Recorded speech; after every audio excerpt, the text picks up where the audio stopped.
नदी बन्या छाड़ी जाइछि हेले तली अंचल रे एबे भी लोहड़ी मारुछि बन्या पानी। ए तमाम अंचल होउछि इडदा पंचायत अंचल। देखुथिबे आपण जत्ते बाट आखि पाउछु सेते पर्यंत देखुथिबे केवल पानी ही पानी। एबे भी चाष जमी उपरे 3 फुट पानी प्रभावित होउछि। यार मुख्य समस्या होउछि जेहेतु पानी निष्कासन आदि व्यवस्था नाही, जा फल रे ए चाष जमी उपरे पानी लोहड़ी मारुछि। तेबे पानी केबे निष्कासन होबो तार किछि आकलन करि पारु नांती स्थानीय बासिंदा। तेबे आम सहित किछि चाषी अछन्ति एवं स्थानीय बासिंदा अछन्ति आलोचना करिबा ए जो पानी कौ नदीर बन्या पानी ना वर्षा पानी से नेकी आलोचना करिबा। बर्तमान पानी केबे निष्कासन होबो चाषर अवस्था एमति कोन रहिथिबो। आज्ञा मु देखुछि तमाम अंचल लोहड़ी मारुछि बन्या पानी। बन्या को आज 10 दिन बीती गलानी, बर्तमान से पानी छाडू नाही। नदीर मध्ये बन्या पानी छाडी जायछि किंतु चाष में छाडुनी। ए समस्या कोन आज्ञा?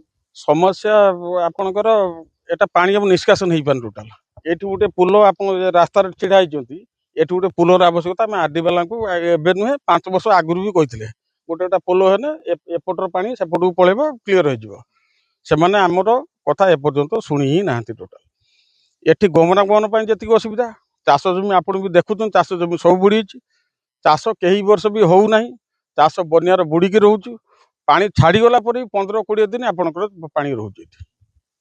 माने चाष मध्ये केमति अछि बर्तमान? चाष नाही, किछि टोटल चाष नाही। सब तो चाषी अछंती, किछि नाही। आपण धान तळी देखंतु, किछि नाही, चाष टोटल नाही एठी। हबनी गरीब लोक चाष करचंती, एमाने बर्तन करचंती हम आत्महत्या करदबा। धार उधार करके सेमाने सार औषध सेमाने आनी कि सब तळी पके जंती। निश्चित भाव में कहवा कथा कि जेहेतु पानी निष्कासन हेई पारुनी, जा फल चाष क्षतिग्रस्त हेउछि। आपण चित्र देखुथिबे ए सब धान तळीर चित्र। ए धान तळी संपूर्ण पचिकी सड़ी जाइछि, जा फल एथिरो गजा बाहरिबनी कि धान चाष हबो नाही। आज्ञा केते जमी चाष करथिले?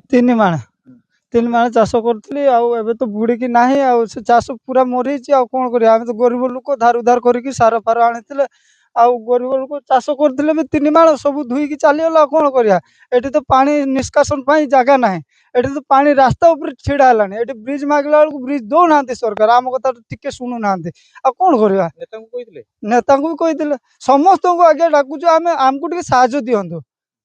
चित्र आप देखुं जो धान तल चित्र जिते पूर्वर बन्या आशंका करते लोक मैंने राजनेता को डाकी विभाग अधिकारी को डाकी अंचल बुलिकी देखई कारण जदि पानी निष्कासन न हो ताहले आगामी दिन यही समस्या सृष्टि हम।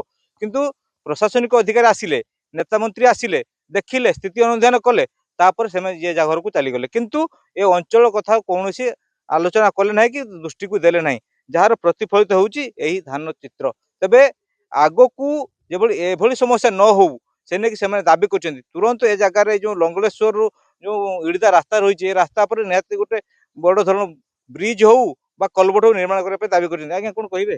हाँ, आमर एठी आगे जहाँ बाईपास पाई हमको टिके पानी पाई टिके छोटिया पुल दियो कि बड़ पुल दियो, किंतु आम पानी निष्कासन दरकार। आम क्षति बहुत ही गलानी। 3 एकर 4 एकर जमे आम भाग चाषी से ना आम सब बुड़ी ये ना मैंने क्या पार सुधर टंका आणुचु, क्या पाखर ये आणुचु, ओइसम तो आम सब सरी जी। ओइसम आम कौन करिया, आई आम सरकार को निवेदन करूँ आमको सहायता दियंतु।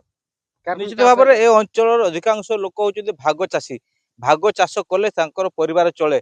जदि बा बन्या क्षयक्षतिर आकलन हुए कि बन्या क्षयक्षतिर सरकार भरपूर दियंती ताले जो मानकर जमी से नहीं जिवे, किंतु जो भाग चाषी मान रहिबो कौन? तेणु जेहेतु से चाष करथिले चाषरू ही जो रोजगार होता है परिवार प्रतिपोषण करते से चाष पाई से धार उधार करचंती, हाथ उधारी करचंती, बैंक ऋण मध्य करचंती। तेबे जेहेतु भाग चाषी से माने ताको ऋण केभली परिशोध करिवे, केभली भाबरे ताको परिवार वर्ष गुजराण मेंटेबे से चिंता रहिचंती। तेबे प्रशासन पुणी थरे एठाको आसंतु, दृष्टि दियंतु, ए अंचल स्थिति अनुधान करंतु, तापर किभली भाबरे पानी निष्कासन हेई पारिबो, पूर्वकु किभली आगु किभली धान चाष हेई पारिबो से व्यवस्था करंतु। बालेश्वर जिला बस्तारू रंजन कुमार बेहेरा, कनक न्यूज।